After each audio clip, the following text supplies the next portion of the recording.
So much show coming your way. Ted Balaker, award-winning filmmaker, former ABC News producer, think tank scholar, director of Coddling of the American Mind. You're going to hear all about that with Courtney as well. Courtney Balaker is an award-winning filmmaker, professor whose work spans documentaries, theater. She directed Little Pink House starring Catherine Keener, who's one of my favorite actresses. So we will get into their entire story and the development and execution of the coddling of the American mind. There's a lot there, and a little surprise about Rob Henderson and Courtney I'll share with you in a few minutes. And after we talk to them, we'll bring our friend Lionel back, of course, a talk radio veteran, trial lawyer, former prosecutor. Got ideas. We haven't been an update with Lionel quite some time, so it'll be interesting to hear what he's thinking these days. You can follow him at lionelmedia.com, and I'll give you the particulars on Ted and Courtney, although it says Todd and Courtney somewhere here. I'm not sure if I got that right. I think it's Ted. Right after this. Our laws as it pertains to substances are draconian and bizarre. The psychopaths start this way. He was an alcoholic because of social media and pornography, PTSD, love addiction, fentanyl and heroin. Ridiculous. I'm a doctor, for sake. Where the hell do you think I learned that? I'm just saying, you go to treatment before you kill people. I am a clinician. I observe things about these chemicals. Let's just deal with what's real. We used to get these calls on Loveline all the time. Educate adolescents and to prevent and to treat. If you have trouble you can't stop and you want to help stop it, I can help. I got a lot to say. I got a lot more to say.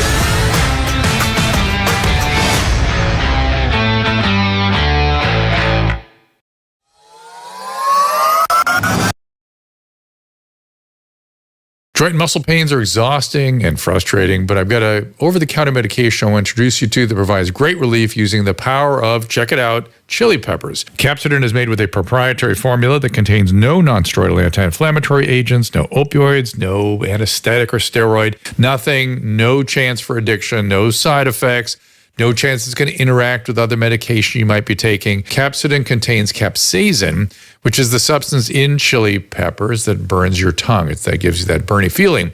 And of course, I've recommended capsaicin creams to patients over the years, but other capsaicin creams burn your skin. That's what makes capsidin so unique. In clinical trials, capsidin has actually been demonstrated not to burn. I've been using capsidin to relieve my pain in my hands and my wrist from carpal tunnel syndrome and arthritis.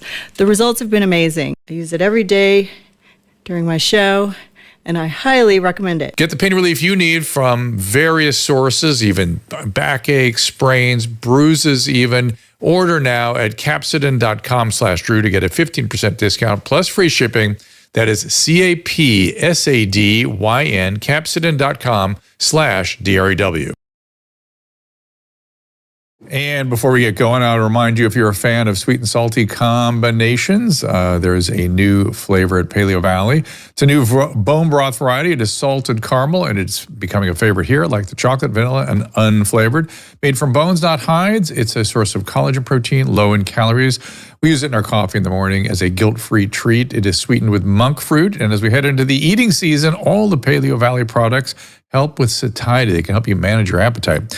Don't load up on junk, but do load up on bone broth and beef sticks. So stock up now for the holidays at drdrew.com/Paleo Valley for 15% off your first order and or 20% off when you subscribe. So it is Ted Balaker, and you can follow him on X at Ted Balaker, Balaker. And let's see if I have Courtney's X handle. It's Ted, don't call me Todd. Right. The coddlingmovie.com is where you can find out more about the movie, and it's the coddlingmovie.substack.com. And to give you some more specifics on Ted as a director and producer, they've done so much stuff. Executive producer of Honor Flight, which holds the Guinness Book of World Record for largest film screening. He co-founded Corchula Productions, and this Coddling movie is the first Substack Presents feature film. And then Courtney, who will be in here with him, also award winner, documentaries, theater, as I said. She's the one that directed Catherine Keener in Little Pink House. She has Can We Take a Joke, one of her documentaries, which I'm interested in as well. And she's got a very important scripted series, I believe it's going to be, coming up that is supporting the project of one of our friends. I'll tell you about that in a minute. Ted and Courtney, thank you for being here. We appreciate it so much. Thanks for having us, Dr. Drew. Thank you for having us. You betcha. And Courtney, I didn't have your X handle. Can you give us that? I think it's I don't Courtney. think she knows what it is. I'm so bad. Good. All right, fine, good. That's actually, I can consider that a sign of emotional health and maturity. So Thank you. Let's go from there. I appreciate that. So I'll go ahead and let me go reveal my first surprise. My understanding is our dear friend Rob Henderson's book, Troubled, is going to become a scripted series. And am I right, Courtney? You're going to be involved in that? Yeah, so Ted and I optioned the rights to his book, and we don't know if it's going to be a scripted series or a feature film. That's what we're trying to figure out. But it's an incredibly powerful story about, as you know, a young man who grew up in the foster care system and defied a lot of odds that kids usually who grew up the way he did don't end up as well as he did. He went to Yale and graduated. He was in the Air Force, and he has a wonderfully productive, beautiful life, and wrote a great book about his story, and we want to bring it to the screen. I think, am I on the cover of that? I did some sort of blurbs for him.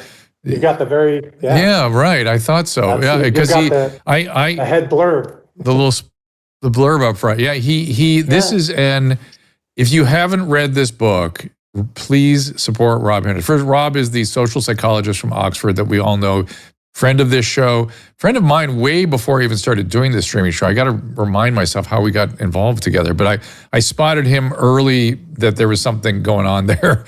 And his book, Courtney, the reality of his book is, you're right, people don't end up as far away from where he started as he did. But the way he grew up is not at all unusual for that moment of history. And that is why it is such a crucial story to tell. Not only because the many millions of young people who grew up like that will feel, vindicated or supported or maybe better understood, but America has to understand itself as having been this for quite a period of time. One of the first people we discussed this project with was a very dear friend of ours who's a casting director. She's cast the past few movies that I've directed. And she said something when she read the book, because we're like, we want you to work on this project. And she said something that was really interesting. She said, young boys right now in our current era are looking for real stories about young boys. There's tons of superhero and Marvel movies. Yeah. But you can only relate to that to a certain point.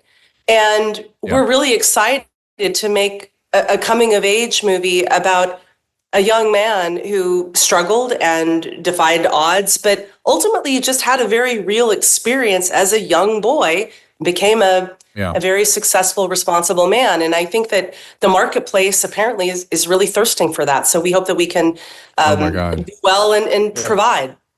And the textures of... Go ahead, Ted. Oh, I was just going to add, I'm actually reading the book together with our 10-year-old son. He loves it. I mean, I wouldn't necessarily recommend that to other parents because there's some spicy bits in there, as you know, Dr. Drew. So I read it ahead of time, and so I kind of know what to skip over. But he just connects with it, and we're almost finished with it. He loves it. So we're very, very keen on this project. And there's textures of the American family, the changes in the American family, as well as the economic circumstances and the addictions and all that stuff that's so commonplace. And you said you're keen on it, which reminds me to bring up Catherine Keener, who's one of my favorite actresses and people. And Courtney, you also got to work with Joseph Gordon-Levitt, who's also one of my favorite actors and people. My question is, how did they receive this movie, The Coddling of the American Mind? Oh, I don't know if they've seen it yet. I should check in with them to see if they have. I worked with Joseph a long time ago when I was directing off-Broadway theater in New York City. It was actually the first stage play he had ever done. He had just come off of a very popular TV show called Third Rock from the Sun, and he had never done theater in New York. It was really cool to work with him. It was totally crazy. So I'd love for him to see Coddling. And I need to check in with Catherine to see if she's seen it as well. But they were both just delightful and wonderful to work with. And before we dig into all this, so that's all just God-given talent that Joseph has? It's all just horsepower that God handed him? I mean, he's been acting since he was a little kid. He kind of grew up in the Marcy Warner, the production company that was making a lot of those sitcoms at the time on NBC and ABC. Right. And so he's been doing it for a long time. And when he had never done live theater, as I just mentioned, but when he transitioned to live theater in New York, it was pretty natural. It was funny. The one thing that he wasn't used to was voice projection, because obviously you're mic'd on a studio set. So we worked on that, but it is God-given talent. He's got fantastic instincts, and it was a real honor to work with him. Nice. So let's talk about this movie. Obviously, Jonathan Haidt. See, I told you I'd mispronounce his name. Lukianoff, I can get. Haidt. And I was aware of their thinking long before they wrote the book. Jonathan was lecturing and doing podcasts and had been talking about this kind of topic for quite some time. And Lukianoff, too, had been very interested in this area. And they're both sort of interested in the truth, and they're interested in what's good for people. What got you guys interested, and who wants to take the lead on this? Who wants to start? I can do that. We have known Greg for a lot of years. And so when I first read the book, I was like, this is an exciting book. It's so great. And then about 2/3 of the way through, he opens up about his own struggle with depression and his brush with suicide. He goes into very graphic detail about going to the hardware store and picking up plastic bags and all sorts of supplies that he would need to end his life. And so when I finished the book, Courtney and I talked about it, and we were kind of shaken, because Greg is this guy who runs a very big, successful nonprofit called FIRE, Foundation for Individual Rights and Expression. He's a very brilliant lawyer. He's a guy who kind of seems like he has his act together. And Courtney and I were discussing, we think probably a lot of people have friends like that, where on the outside, it looks like everything is great, and you just don't know the demons that they're struggling with from day to day. So it was that, coupled with the fact that the Gen Z mental health crisis really is one of the biggest, most important issues of our time. It could literally wipe out an entire generation. And I'm usually on the other side telling people not to panic about things. So, but every once in a while there is cause for alarm. And the third big reason is our 10-year-old son. I mentioned him earlier. We just recently learned that he's in Gen Alpha. And it's important for us, for all of us parents, to turn things around for not just Gen Z, but for our son's generation, Gen Alpha, and then the ones after that. I completely agree. So when I was first hearing about the coddling phenomenon, it felt sort of outrageous to me, and I thought, it sort of made me angry a little bit, because it seemed so counterproductive. And then I started thinking about it in terms of health, and I don't know why I didn't think about it that way to begin with. I guess it was because the notion of exposure therapies were not so, when the coddling started, exposure therapies were not so clearly the road to mental health and resiliency. And now that is not a debatable point. That is what humans need. They need exposure to stimulus that is problematic and stimulating and tolerable exposure, but they need the exposure. How do we reconcile the fact that we're doing exactly the opposite, which we know, and how we allow these institutions to continue it, where they're, Georgetown is giving milk and cookies and Lego. It continues in the face of the knowledge that it's the exact opposite of what humans need for health. Yeah, you're exactly right, Dr. Drew. And I'm feeling myself getting angry all over again, thinking about those milk and cookies at Georgetown. Especially because we've been through this. It happened when Trump got elected the first time. In fact, a young woman named Kimmy in our movie goes through how she literally thought she was going to die when Trump first got elected. But the saga of the coddling has been going on for almost a decade now. I mean, John and Greg's book was based on an Atlantic cover story that came out in 2015. It got a massive amount of attention. And all these administrators at universities, they see the Gen Z mental health crisis up close every day. They cannot not know about the crisis. And yet, as you point out, they continue to coddle. They think they're making things better, but they're making things worse. When you coddle somebody, when you overprotect them, you are telling them that they are weak, that they cannot handle the struggle. That only increases anxiety and depression. It's a brilliant way to make young people miserable, and it's a national scandal. It's time that they recognize that and turn it around. And when it started, Courtney, I kind of thought it was the parents, because there was a parental coddling too that went on before the institutions really institutionalized it, as we say. And I remember, I think that's why my outrage was sort of directed at the parenting. It was sort of the aftermath of the self-esteem movement, and part of the self-esteem thing, which of course was a catastrophe also, was this coddling that followed that. And then the institutions picked it up. Am I getting that arc right? And Courtney, does the movie cover that arc? We do a little bit, and it's very well spoken through Jonathan Haidt, actually. You can even track it back to the disappearance of Adam Walsh, which was a horrific kidnapping of a little boy from Sears back in the 70s, and the milk carton era. And parents were basically told, your child will be abducted, and instituting this fear. I have it. I'm guilty of it. I have huge problems not seeing my 10-year-old son at the park for 4 minutes. I panic. I'm just so used to that instinct to not let him be free range, not let him. To answer your question, I think a lot of it does come from parenting and parents wanting themselves to be comforted and comfortable. So what makes me as the parent more comfortable is not necessarily the best thing for my child. You literally wire the brain when you are up against conflict, when you're doing something difficult, when you're uncomfortable, because you have to react to it, you have to adjust to it. And if we're just protecting people from being uncomfortable and doing hard things, then the brain just isn't wired to react to it appropriately. It's very dangerous. I think parenting is a huge problem. Haidt also talks about social media. Now, when Ted and I were growing up, we didn't have Facebook and Twitter and X. We didn't have our most embarrassing moments in our middle school years and our high school years on display forever. That matters too.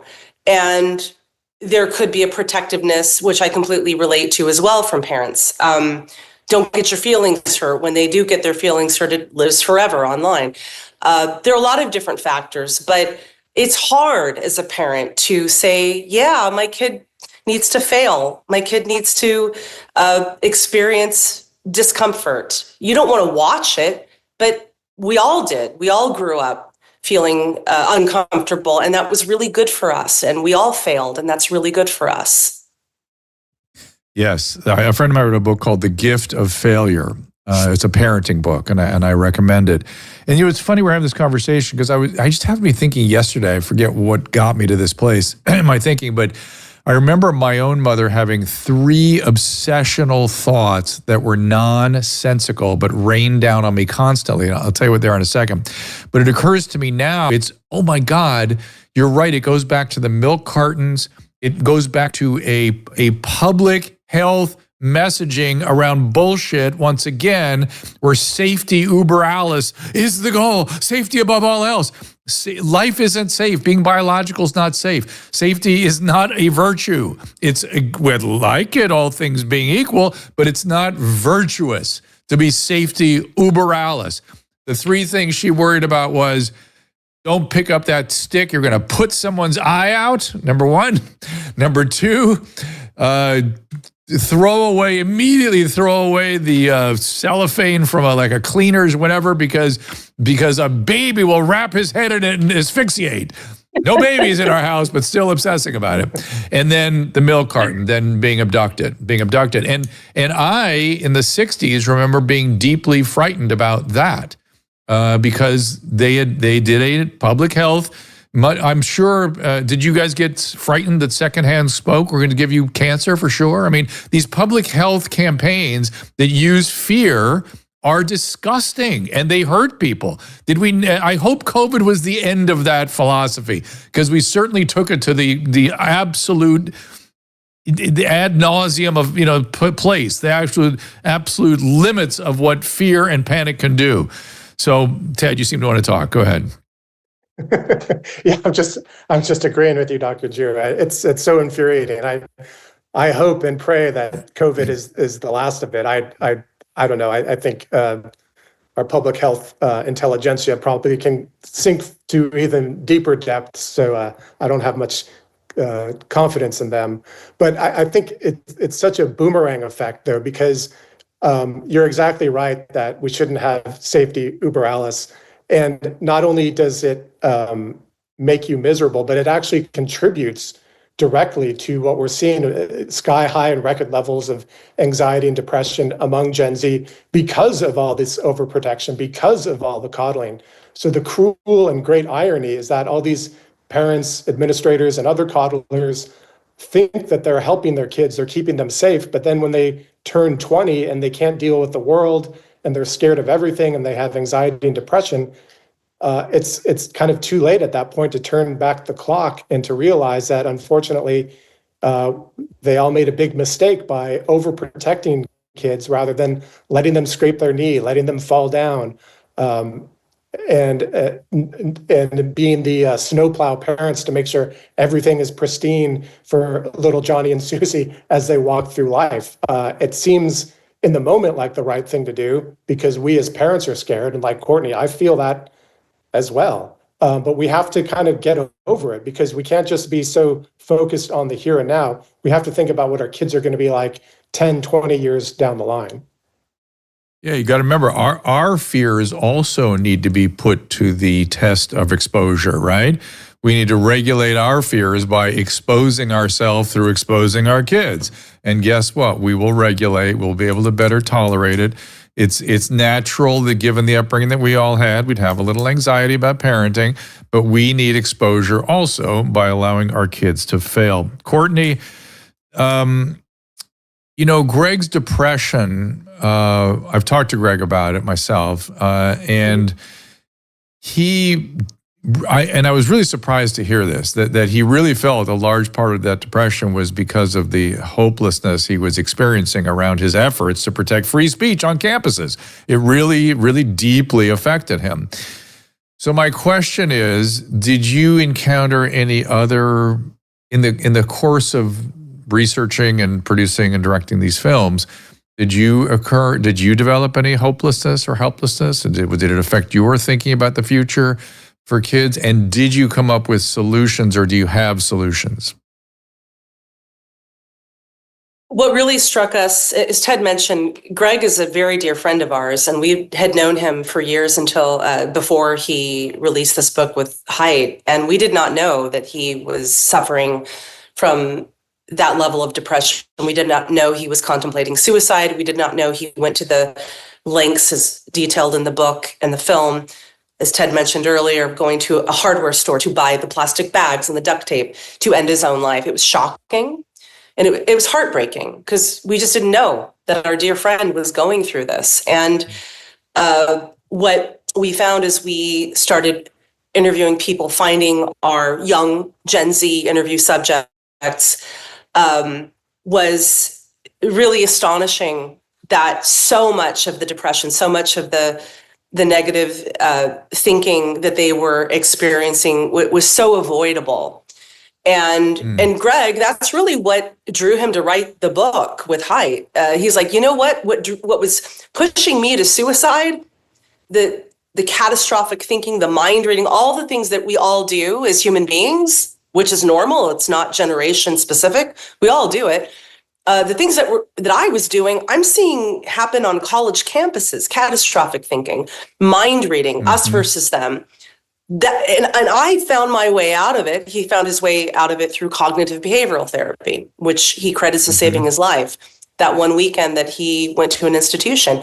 And he said, I see it happening in young people, and it doesn't have to. And not only is it happening, it's almost being taught to them by administrators. It's almost being created in a culture on a campus where if you're upset, have a warm cookie, go color in a coloring book, protect yourself, leave that space of discomfort. And as Ted just said, I mean, this is where people become terrified of the real world. They experience anxiety much higher. We all do if we continue to do that. So I hope this is answering your question. As we were talking to these young kids, so much of this was, I thought people didn't like me because I didn't have an activism or something that I was on board with. I didn't have my crew. I didn't, or I was saying one thing but thinking another because I didn't want to be ostracized.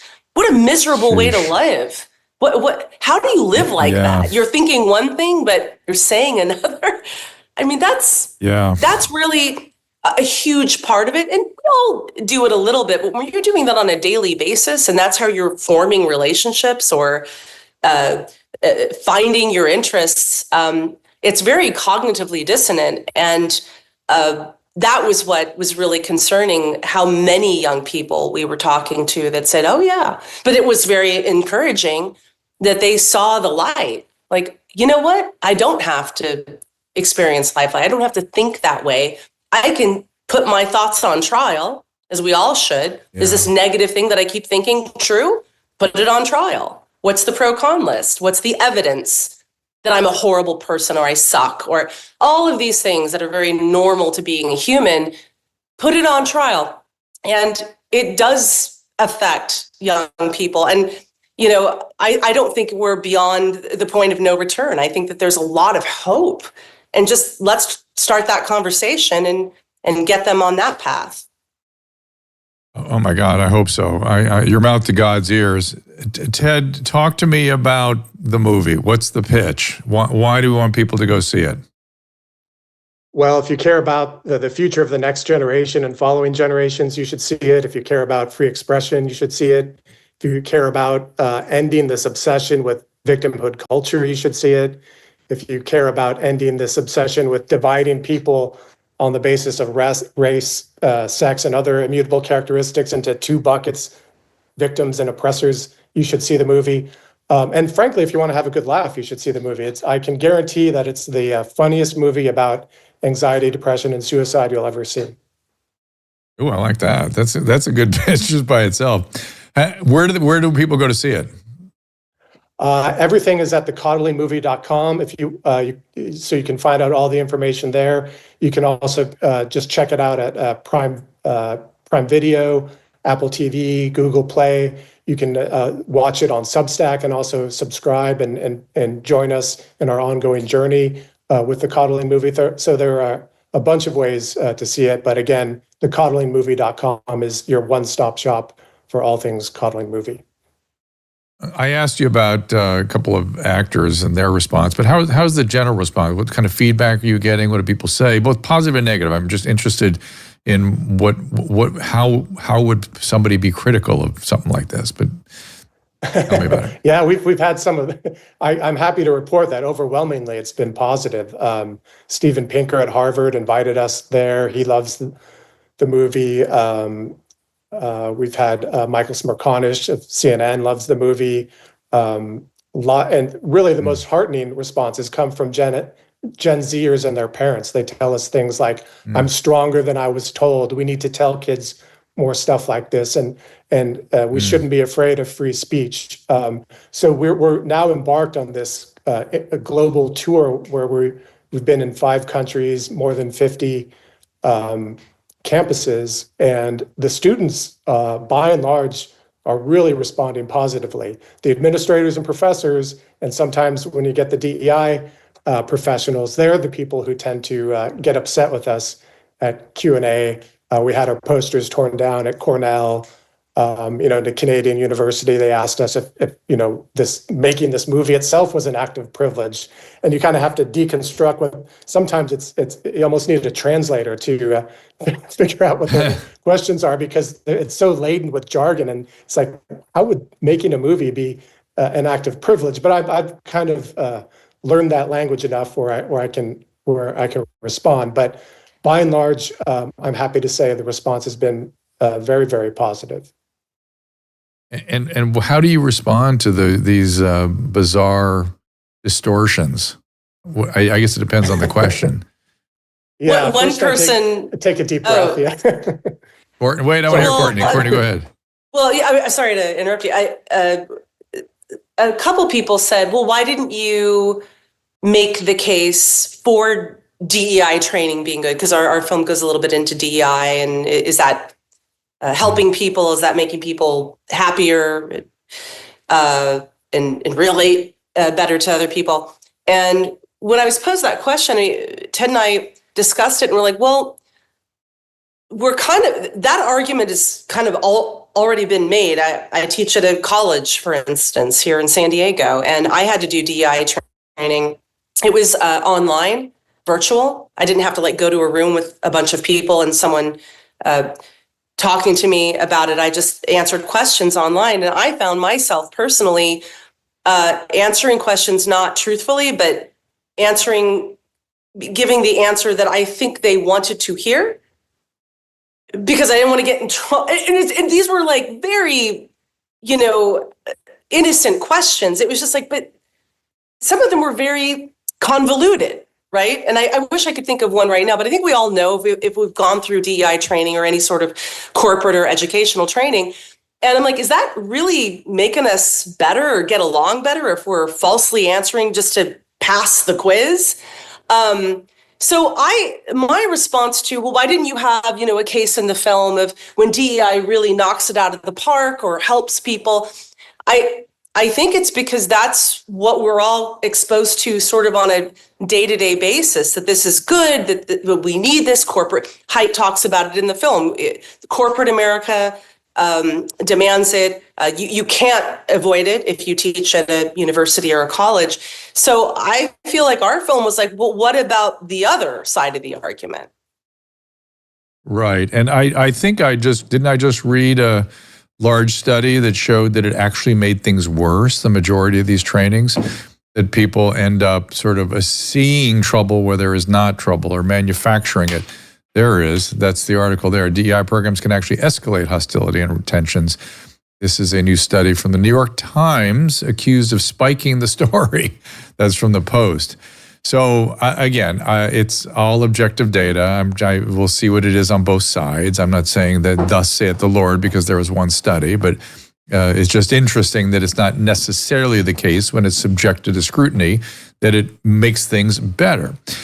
Well, listen, guys, I appreciate you being here. I feel like I could talk about this all day. I'm fascinated that Pinker brought you in too, who I think of as in the same breath as Height sometimes. These guys are. Do they? I guess what's the next move? I guess that would be the question. What other than going out and doing Rob's movie about Troubled, which I think is getting at the same phenomenology in a strange way, but it's backing into it. What do we do next? I'll let you each say, give me a little frame, and then we'll wrap up from there. Well, yeah. Well, for the movie, we need to get the word out. We've had, it's not just people in Q&As who want to shut the movie down. We've had lots of experience with the Hollywood monoculture. I write about that a lot on our Substack. So number one is just to spread the word, get more people to watch it. We'd love to get into college campuses as part of the curricula or as freshman orientation. We had one young man at UCLA who went to a DEI training in the morning and then in the evening went to a coddling screening. And we'd love to replicate that throughout the land. Or maybe high schools even. And Courtney, your thoughts? Yeah, I think that the more parents who have kids in the Gen Z generation can watch it, that's been another wonderful response we've gotten from that demographic. Parents are like, thank you for making it. Thank you for laying this out. We raised our child with a certain set of values. They went to college 4 years later. They came back a different person. And that's really frustrating. And, yeah, we would encourage parents, if you're confused or dealing with questions like this, watch the movie, reach out to us. We love to keep the conversation going, and we're really grateful to you for having us on so that we could do that. Our pleasure. It's thecoddlingmovie.com, thecoddlingmovie.substack.com. Ted is at Ted Balaker, Balaker. In terms of reaching out, do they reach out at the website or DM you, or where do you want people to go? Actually, probably Substack is the best way to go. We're most active there. Okay. Okay, great. Thank you guys. Good luck. And I look forward to hearing more about Rob's movie. We'll get you back for that when that gets going. Sounds great. Thanks so much, Dr. Drew. Thank you so much, Dr. Drew. You betcha. Thank you guys. And congratulations on that movie. That's a stroke of genius to make that a movie. So Lionel comes up in a minute. We're going to take a little break before we bring him on in here. Of course, he's a talk radio veteran, a trial lawyer, former prosecutor. We need an update from Lionel. And I've got something else speaking of updates, I want to bring you guys up to speed with some criticism I got on Twitter. I'd love to tell you about that. So, you stay in here. I'll tell you all about it after this. The Wellness Company knows that taking charge of your family's healthcare is a top priority, and being rationally ready, and who knows what the future will hold for us. Now TWC has a service to cover your family's medical needs, including and especially prevention. For just $100 a month, the One Wellness Elite membership includes 2 free medical-grade nutraceuticals per month, free prescriptions for over 800 of the most common medications, access to concierge telemedicine, available at a moment's notice, and a 15% discount on all supplements and the emergency kits. 15% off the emergency kits. That's quite a saving. So if you're spending $100 or more on supplements and meds every month, this plan will already save you money. If you sign up for a year, you'll save $200. And when you use the link, drdrew.com/CWC, you'll get 10% off the first payment to the One Wellness Elite membership. Check out One Wellness at drdrew.com/TWC and get 10% off your first payment.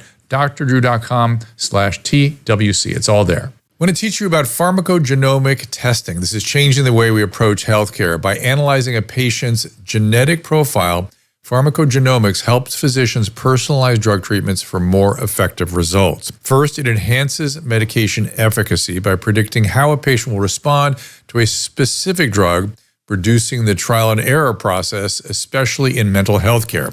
For example, it can guide the choice of various medications to minimize side effects and improve outcomes. In the long run, pharmacogenomic testing leads to cost savings. It shortens the time to find the right treatment and avoids expensive side effects.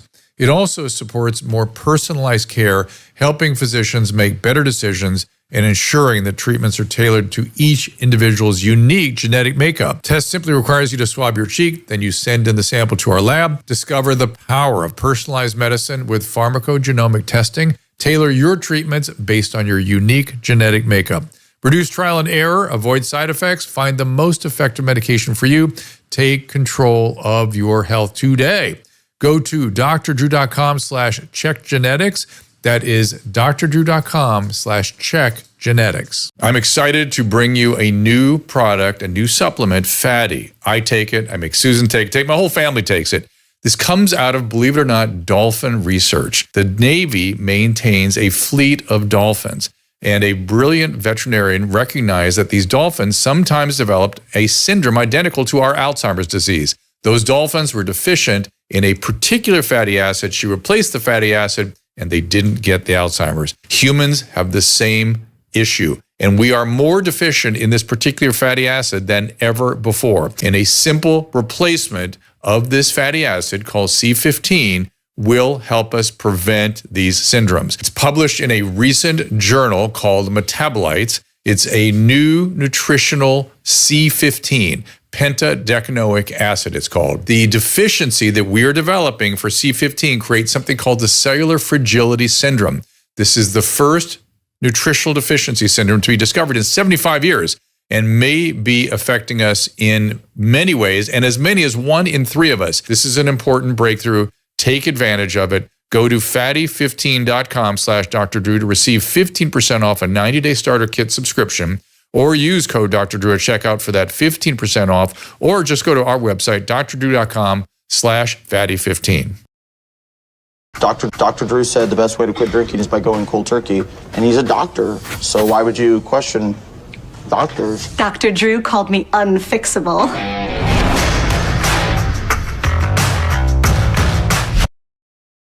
And finally, give the gift of Cozy Earth this Christmas. Their best-selling bamboo sheet is made from 100% premium viscose from bamboo. So soft, breathable, you will sleep several degrees cooler. And their women's stretch knit pajama set, also made with viscose from bamboo. It's a timeless classic that keeps your temperature just right all through the night. Cozy Earth uses only the best fabrics and textiles. All their bedding and bath products come with a 100-night sleep trial and a 10-year warranty. But once you've experienced the comfort of Cozy Earth, you will not want to go back. And wrap the ones you love in luxury with Cozy Earth. Great gifts this year. Visit Cozy Earth, COZYEARTH.com/Drew. Use our exclusive 40% off code DREW to give the gift of luxury this holiday season. If you get a post-purchase survey, please tell them you heard about it. The Cozy Earth from Ask Dr. Drew podcast. That is COZYEARTH.com/Drew. Great products, great gifts for Christmas. So before we bring Lionel in here, and I want to give you Lionel's particulars. I'm certain his engines are running. He's ready to rock here. At Lionel Nation on YouTube, at Lionel Media on X, and LionelMedia.com. But before we go to him, I want to talk about something I mentioned yesterday. So again, people have lost their ability to think and reason and hear what is being said. What I said yesterday was, when the word hydroxychloroquine was spoken by, say, President Trump, or the word ivermectin was issued by somebody from the FLCC or something, you immediately had an opinion assigned to you by the press that this is terrible and dangerous. The press that day had literally learned how to pronounce the word ivermectin or pronounce the word hydroxychloroquine. Now, the reality is hydroxychloroquine is such an inert, benign medication. It's over the counter in most countries. The American Board of Internal Medicine recommends it be continued during pregnancy. It's the only medication I know of that is recommended to continue during pregnancy. It's crazy how inert it is. And yet, think about it. People had opinions about it the day they learned to pronounce it. Never mind, I've been prescribing it for 20 years. You learned it that day, you had an opinion.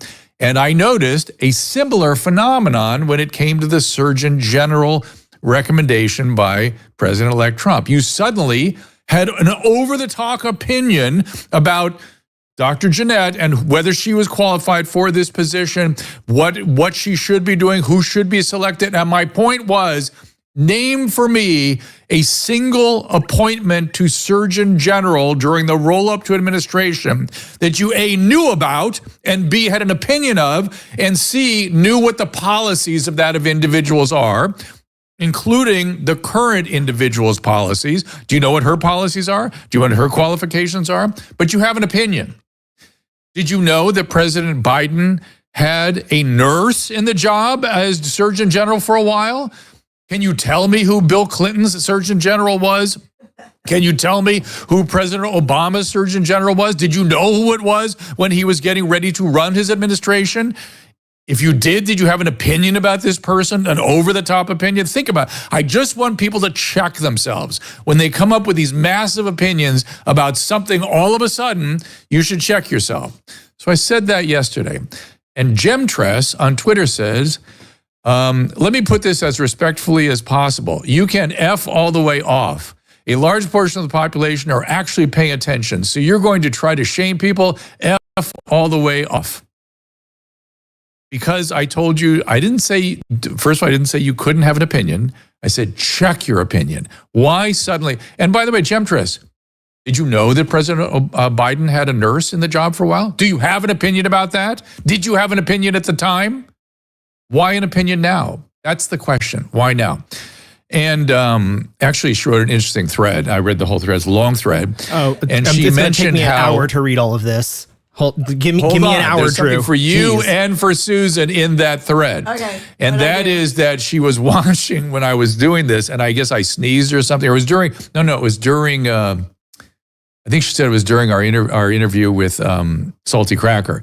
And I sneezed during that interview. And she said I got snot on my lapel.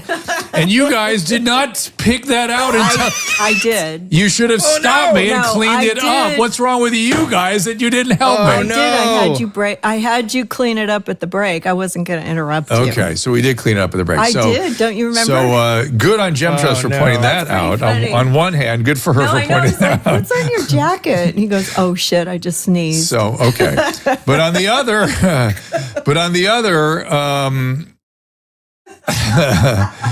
he really needs to remind him how well celebrities I want their this opinion should person be. to have an opinion. Okay, go. Have an opinion, but. Yeah, no, it's good. And there was her whole thread there. And she spent a lot of time on it. Half of us don't even know what Oh my God. Attorney General The point does. is she didn't listen to my point. Listen to my point.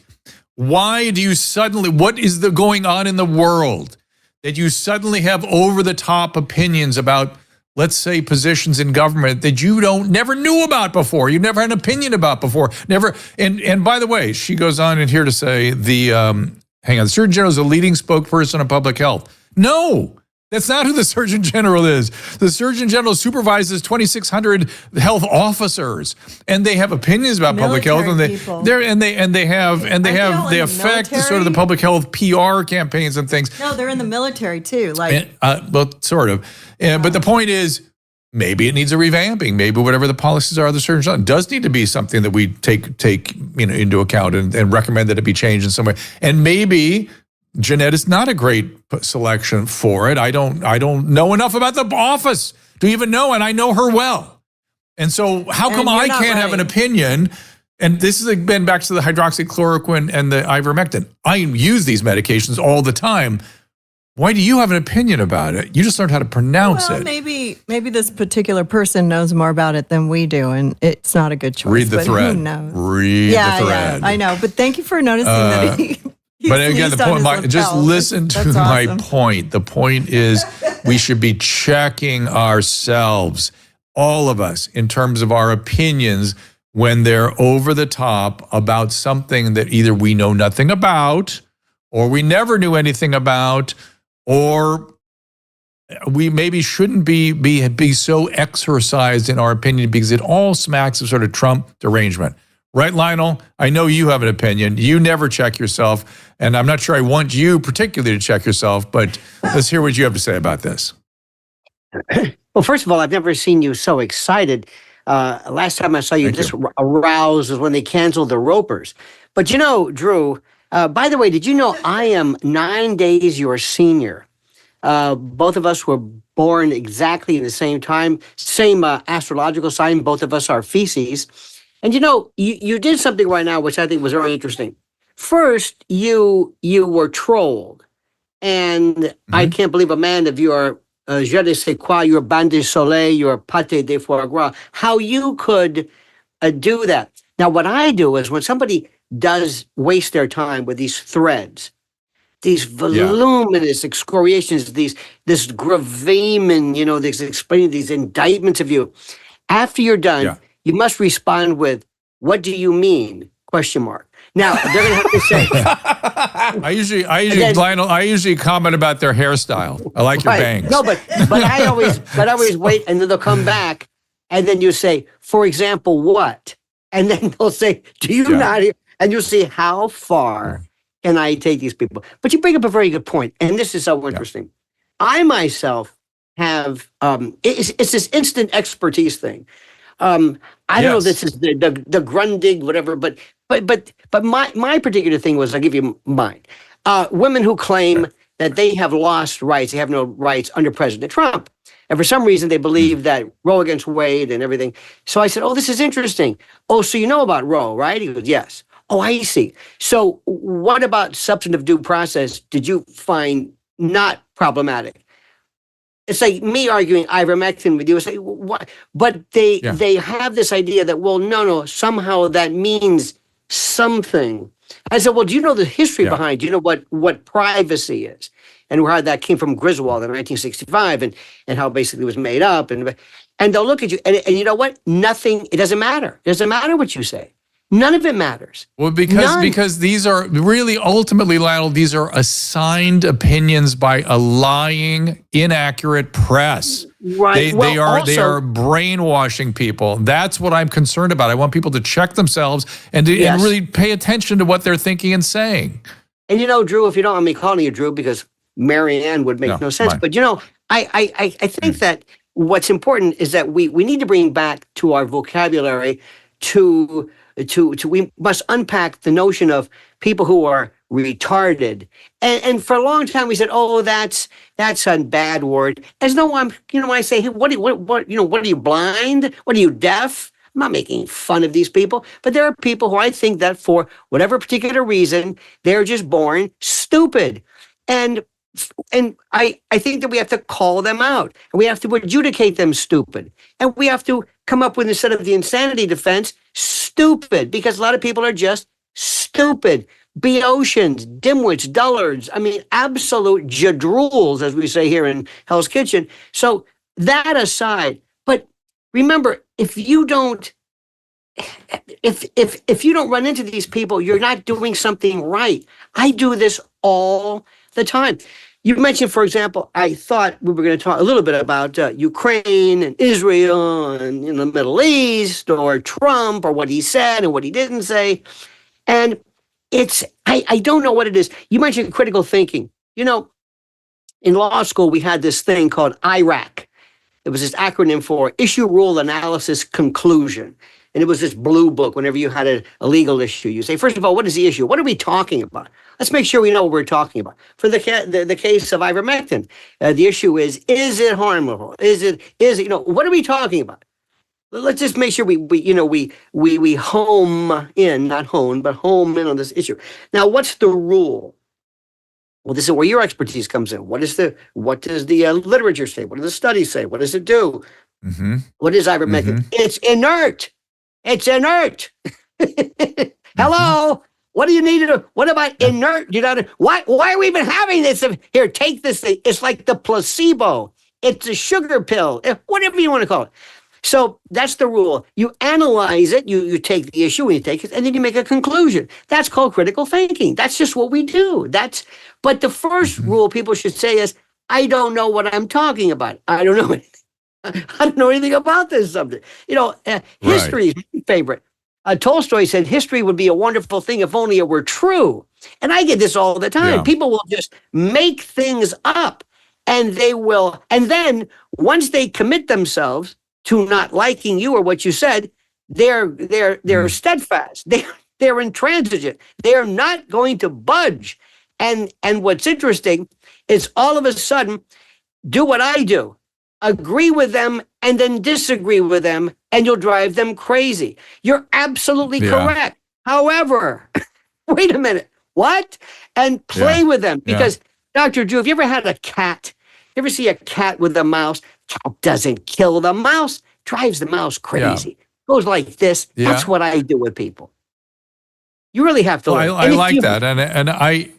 And it really doesn't, you get, what is this? What are you doing putting up there? This Caleb? definitely applies. It's an article I read earlier. So to fight all of these phone scammers that are calling up your grandma and your grandpa all the time, a company created an AI granny that will sit on the phone with these scammers for hours, running them in circles like this, saying, I don't know how to turn my computer on. Where's the foot pedal for this computer? And drive them nuts. They've spent 1,000 hours already with scammers talking to an AI grandmother. So we need that for our trolls.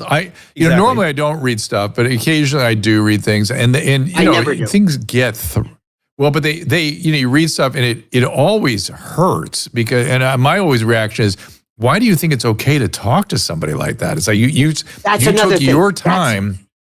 Don't you you took your understand? time to go to somebody you don't know and try to harm them. That's such a weird impulse. It does not speak well of you. Well, it also, but you have to, and your beloved Susan must have to deal with this, because you come across like such a nice guy, and you must go home at night and just take a shot of tequila and just slap that, because you can't be this nice all the time. You can't be this, perspicacious, understanding. There's got to be a real wild man inside you that wants to scream and frankly choke people to death. And there's nothing wrong with that. Go with that. I live like that all the time, so I'm very well balanced. I basically hate people. Evidently not. I'm misanthropic. I'm sorry, I missed that. What was that? Was that a slight? No, then keep going. It was a slight, but it was not meant to be heard. Keep going. Well, I don't really care. I just want to hear it because if it's a good one, I'm all for it. But you know, I just said something like evidently not. So, well, and that of course is your wit, and that's fine, and it'll have to suffice. But here's the thing: remember, you only take flack when you're over the target. You only if you're people think they know you, and you do this stuff.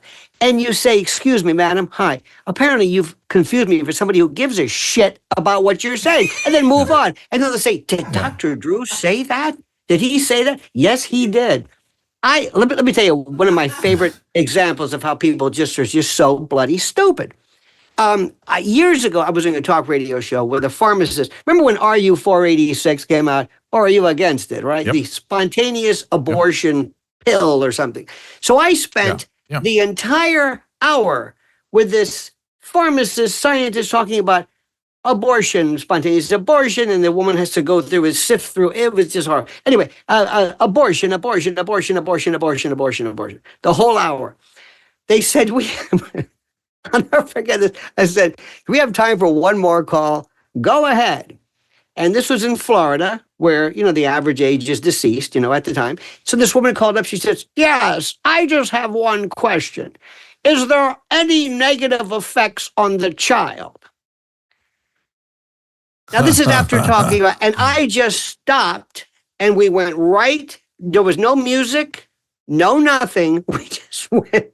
I thought to myself, this person probably drives, has a car, has sharp objects.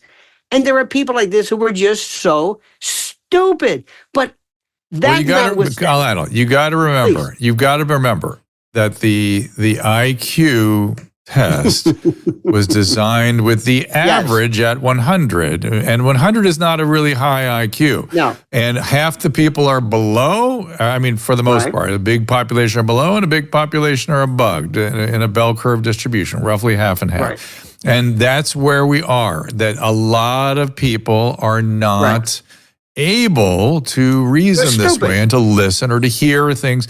Well, and to your point about that is that, well, by the way, terms like retarded, imbecile, idiot, these are all clinical terms. They actually had measurable IQ zones associated with them. But I would just say, what you're asking for is the reinstating of judging. It's good to judge, is what you're saying. And I think that's true. I think we should be judging people, or we should at least be able to express how we judge things. And I am the judge. In order for you to say, if I were to say, Dr. Drew, you are very good at this. And by the way, can I say something professionally? Because I've been doing talk radio since like the 80s. Your spot load is fantastic. You can cram more commercials into a show than anybody. I am so in awe of you. You can do commercials within commercials. You're like Paul Harvey used to do that.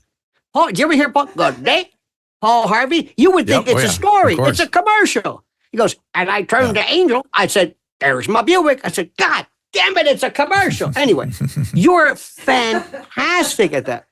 No, I mean it. And people believe you. See, you have this thing where you could say, and where does this come from? From seagull feces. But Lionel,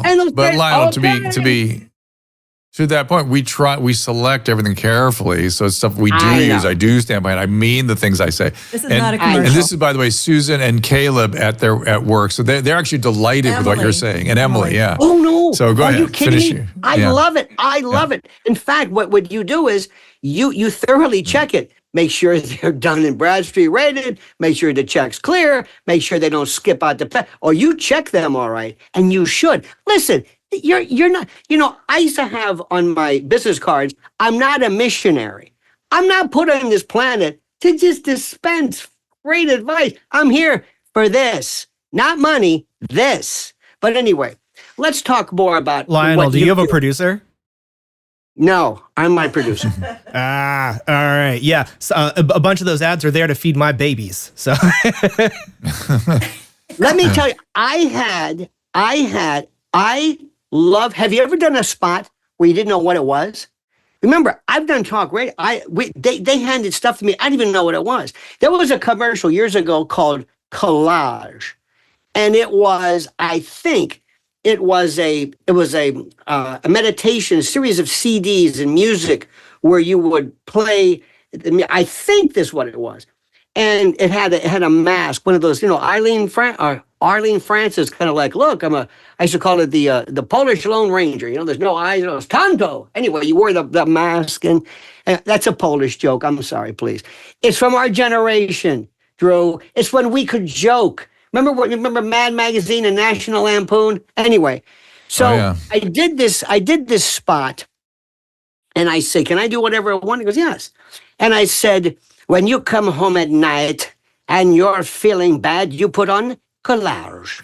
Anyway, I didn't even know what it was. Do you know they sold out? They kept upping the schedule. They said, keep doing it. I said, what is it? I don't even know what it is. But I was selling it out. There was at Barnes & Noble. And I didn't know what it was. That's how good I was. So let me tell you something. What you're doing right Hang on. So one of the great privileges, I've done radio too. And on radio, you do what they tell you to do. Really? One of the great privileges of digital is first of all, I'm required to say whether I use these things and what I actually think about them. And if I don't know them, I have to signal that. That's the way it is. And I'm required to call it like I see it if I'm going to represent something here. But I'm back in when you're working for somebody else. You're right. You end up just reading the material that they give you because that's what you're required to do. But even then, I would always try to say, I'd always have to say, I've never used this product. I can't say that this is necessarily the case, but read it. I would say that because. Hello. I'm Dr. Drew. I don't know what the hell this is. I've never used it. But listen, if you want to take a chance, that's selling it. But listen, aside from that, what you're doing right now is so important and so critical because remember what you're doing. You're their friend. It's not about what you say. They know you. And you know what else is good about you? Can I say something? As a professional, the balance. I love the balance. Sure. I love the balance. You bring your crew into it. The laughing. A lot of these jerk offs in the business don't want anybody horning in on my time. I like it, it's fun because the bottom line is people have to like you, and if they like you, that's the most important part. So many times you hear these people on TV and they're miserable. That notwithstanding, we were supposed to talk about theoretically Ukraine. You want to talk about Ukraine? Be honest. Do you really want to? Sure. Let's talk about it. Because I hear lots of. No, I hear lots of scary stuff, and I don't know what to believe. Here's the biggest problem, Lionel. The biggest problem is I now believe nothing that comes out of any press outlet, particularly print. But nothing, maybe local news I can kind of believe sometimes, but that's about it. And so when it comes to something as complicated as a military conflict in a historically very complicated region of the world, I have no idea what should be done. I don't know where to go to read and get a good source about it to be able to have an opinion, nor maybe should I have an opinion. I certainly don't believe the press. Well, first of all, we're using, you see, Drew, we're from a time when we had the press. We had Cronkite. Remember at night when Cronkite spoke? Kids don't even know what that means today. This guy was it.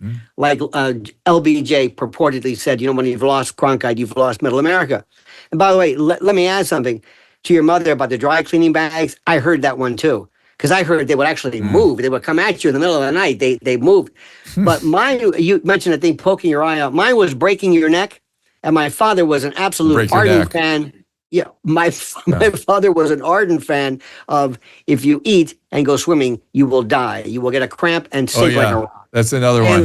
That's another one. But that's all public health bullshit. Yeah, I said, but it's a waiting. I said, but it's a waiting pool. It's a waiting pool. Years ago when we were kids, there was a guy named Alan Seuss. And there was a joke that I saw. It cracked me up then. I was a kid. Somebody threw a bucket of water on him. And he yelled, cramps. I've got cramps. Now, we get it. But you mentioned before somebody, your prior guest was talking about the milk carton. That was Eitan Pates. It was here in New York. And I remember there was, and I want to say this, and I think we were very lucky, and maybe everybody says that, when they were kids, but I did things like, for example, one of my favorite games with my sisters and my friends of mine, we would call jump off the roof. We put a towel around us. We thought we were Superman, and we would jump. And one day, my father was watching, and he saw this. He saw, kid after kid, and he came out and referred to me. I thought my name was God damn it until I was like 35. I go, God damn it! What are you kids doing?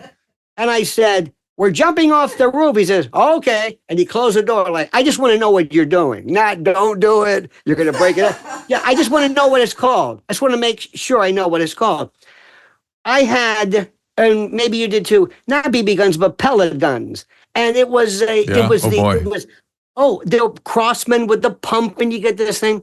And one time, did you ever read Boy's Life magazine when you were a kid? It was this. I remember seeing it. Yeah, a little bit. It was going to be in the doctor's office, that kind of thing.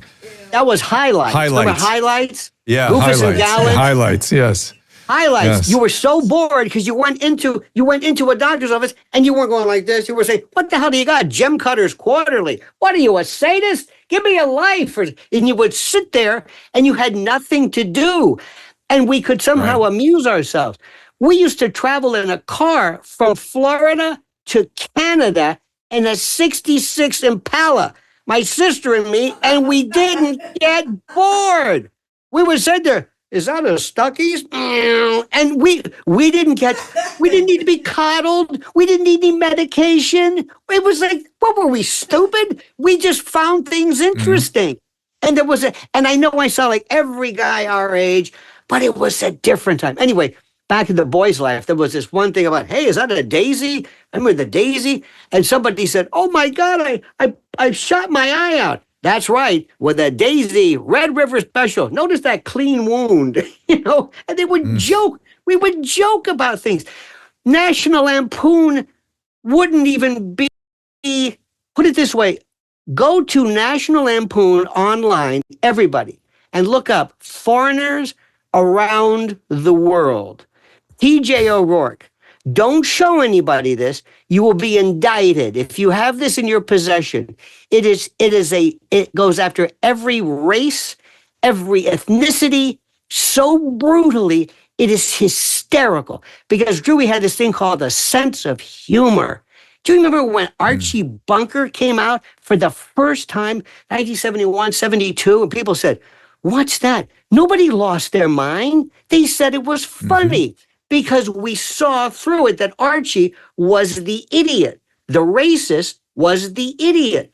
Not today, because through this not systematic desensitization, not a kind of a Skinnerian, but the opposite, a systematic sensitization. And DEI, as you brought up from that, we've lost our minds. And let me tell you something, the pendulum is going to swing back like a wrecking ball. And thank God for this man right here, Trump, whether he meant it, whether he did it, whether it is the, look at this, I got my talisman here. I am all in because after 4 years of this demented, wizened, dotard, this fool and this monosyllabic, logorrheic, this emotionally incontinent fool, I'm thought to myself, am I the only one? Do you remember, Drew, when they were saying, do you think Biden's up for it? He's wizened. He's hobbled by decrepitude. Would you let this man drive you to the airport? What the hell is the matter with us? Interesting question. Maybe something is coming back. Yeah. I swear to you, this was an experiment. This was a weird kind of a Rod Serling Twilight Zone. I'm expecting somebody one day to pull back for Karine Jean-Pierre to pull that thing off her head and said, I'm kidding. It's a joke. I was seeing how long it would take before you'd say, we're not going to take this anymore. Everything. And Elon Musk, God bless this man. Can you imagine what's going to happen? Listen up, Susan. Can you imagine what happens when The View is owned by him and he says, oh, I'm not canceling you. You just can't speak forever. I own you now. You can't speak. I've never heard more people not in love with, in hate with the media. You say the media. We despise these people, these sock puppets, these windsock cretins who are just these apparatchiks. The Alec Baldwins, they're probably your buddies because you're into that LA scene. Well, they're not mine, and I loathe them. And I think there was Rob Schneider you were talking to. Was that correct? Yep. Also my friend. God bless him. And look at the crap that man went through. Tell me one thing he ever said. Tell Never me sure one what he's thing. going to say. No, I'm going to say whatever I want. He said everything right. He said everything right. That was what he and I review all the time. God bless him. He did it. He stood up. And all of a sudden, these people, these people that just said, I'm not backing down. Good for you. And thank God you, in your own way, you're very careful because you're always a statesman, but you're a miserable profession when you put us through that crap with all that COVID and all that nonsense and all that stuff. And all we wanted to do was just live. And you tried very carefully. I know you tried to say, no, wait a minute. And then you've got somebody from some stupid Wikipedia office decide, get him. Somebody says, get him. What do you think about a source? What do you think about an encyclopedic source that has as its first rule, this is not an authoritative? That's like having a pill that says, don't take this. It'll kill you. Yeah. But we fought through it. And you know what? Well, good news is we've got Jay Bhattacharya at the NIH. That is the best news of all time. And then it's so poetic. It's such justice. It's so incredible. Marty's great. But I've been saying since the beginning of this whole thing that Jay Bhattacharya is the poster child for the excesses, the devastating takedown of a fringe epidemiologist, all this bullshit. No more people don't understand even how poetic this is, that he is the head of NIH, is now Fauci's boss. He is Francis Collins, and it will be exceptional. Lionel, I've got to wrap this up. We didn't do much on the Ukraine. Maybe we'll have to come back and revisit that. Good is good, fine with me.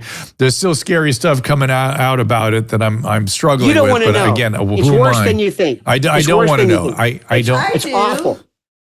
Don't go. I want to know. Give us a sentence. It's awful because World War III. Because if we continue.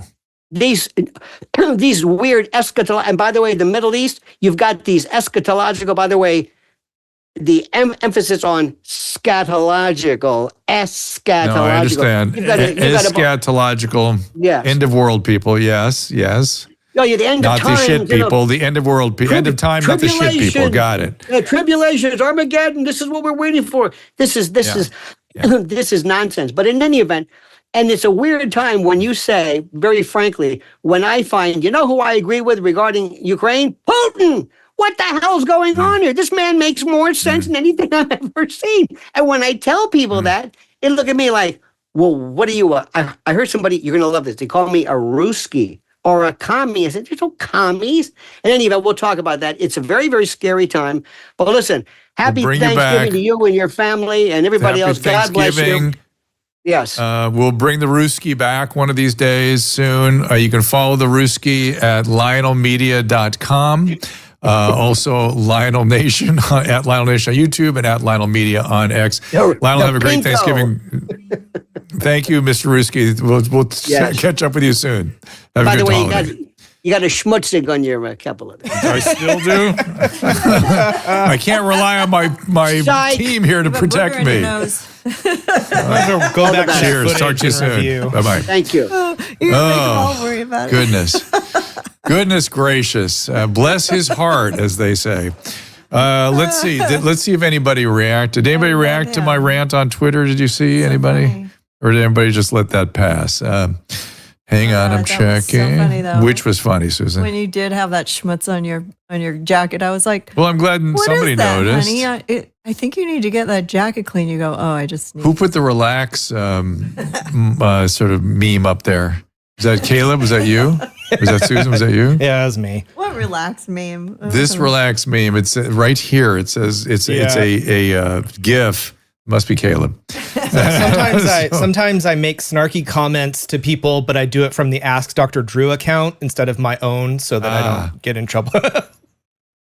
Interesting. Yeah, I'm not getting much interest. That was a good segue into Thanksgiving, World War III. Yeah, let's bring it home for the holiday. Thank you, Zanko Kuna 333. I see you. Let's see if there's anything else here. Who was it when I mentioned World War III and somebody said China's going to win? That's what they said. I think you've been predicting that in the current state. They're waiting. They're all sitting. They're just sitting and waiting, for that. I'm watching you guys on the rants. I'm watching you guys on Restream. All right, we got to wrap this up. Have a great Thanksgiving holiday, everybody. Let's get our coming up. We'll be back with Allison Monroe on the 2nd. Kelly Victory going to sit in for me with Ed Dowd on the 4th. Just some travel coming up. Yeah, we're gonna. The 5th will be from Florida, right? Right. Okay. With Elijah. Justine Bateman coming in. I think she might be in. Is she coming in the studio? Slightly offensive. Slightly offensive is Elijah's pod. Check it out. It's very popular. Jeff Dye in studio. Matthias Desmond, Aaron Carriotti. It should be amazing. I can't wait for that. I produce that one. Justin Hart and Toby Rogers. All great stuff coming our way. Pay attention. So our next is, I believe, a Monday, correct? Which is December 2nd, correct? 3:00 Pacific. Also, we're going to have Stephanie Van Watson on from Fatty. 3:00 Pacific, yeah. Yeah, Stephanie Van Watson going to come in and give us an update on all the fatty material and all the antioxidant. Oxidative stress on your body, on your cells, is the enemy in aging. And we can find ways to reduce that. Fatty is one of them, particularly on the cell membrane. She'll talk about that. DrDrew.com/fatty15. She's the veterinarian I talk about in that ad that Lionel attacked me for. Good at throwing ads in. Yes, indeed. And also, thank you, Emily Barsh, for all the hard work you do for content, and also bringing us great sponsors, as well as Caleb Nation. Yep.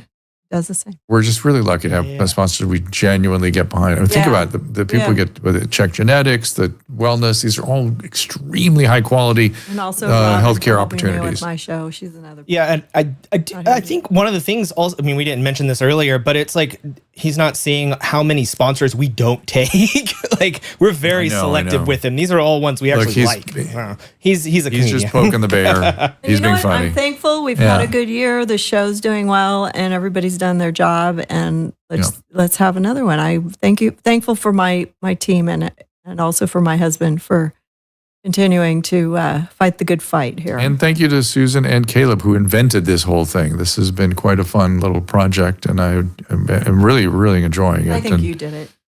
No, you guys were I remember you guys were sitting when the table was over there. Caleb was going, it's time for a high quality streaming show. And I'm like, what's that? I was like, people want to see Drew's face. Like, they don't podcast. Do you remember that conversation? Oh, I remember just sitting there and it had all the couches and all the stuff from the old playroom and the old yellow, that carpet and everything. Yeah. And I was like, we could just do it right here, guys. Like, you don't need to hire a studio. Just change this room.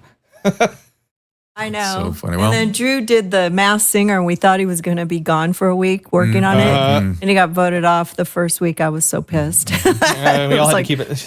We don't have a studio right now. It's all ripped up. No, but that was your idea, and you did a great job. And thank you. We're very thankful, Drew, that you're still going strong. We have a tech check with Hannity's people in 5 minutes. So we do? We're going to have to do that. So we're going to wrap this up. Nothing says Thanksgiving like Hannity. They've got some interesting topics coming my way. So we'll go say thanks. Happy Thanksgiving, everybody. Have a great day. Thanks for building the studio, Caleb. Hang out. Now I have to work overtime. By the way, one of the things I'm addressing with Hannity is people, separating from family members because of politics. Don't do that. Just don't do it. Let's be adults. Also, you know what? I just want to thank all our fans who show up on a holiday, because usually, it is hard to get viewers this time of year because everybody's running out and getting ready for the holiday. But thanks to the fans who have kept the show afloat, and also for supporting our sponsors. We appreciate that. Yes, very much. And we look forward to another year. We're not going anywhere, so we'll be here. Excellent. And great guest. And again, any suggestions, contact at drdrew.com. If we get all kinds of interesting kinds of things through those emails. So we watch them, we look at them. So send stuff there that you think we would be interested in. Also, tell everybody how excited you are about Jay Bhattacharya.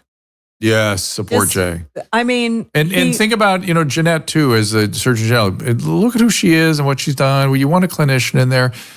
I mean, you can have an opinion about her. I'm not saying don't have an opinion. I'm saying that you have an over-the-top opinion. Oh my God, she's terrible. She's great. Whatever.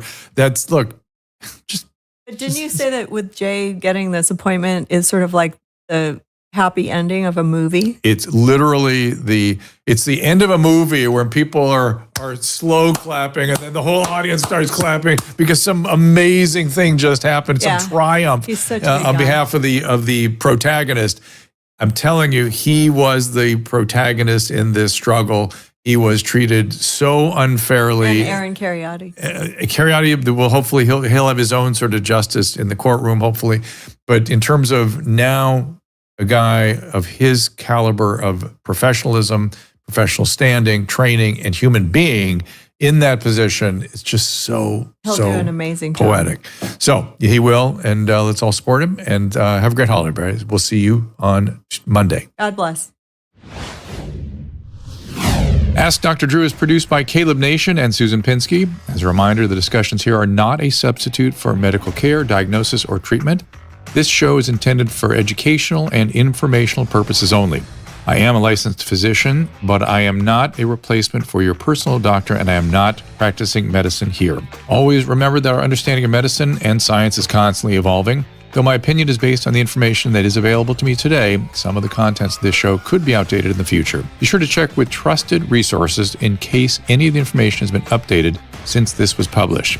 If you or someone you know is in immediate danger, don't call me, call 911. If you're feeling hopeless or suicidal, call the National Suicide Prevention Lifeline at 800-273-8255. You can find more of my recommended organizations and helpful resources at drdrew.com/help.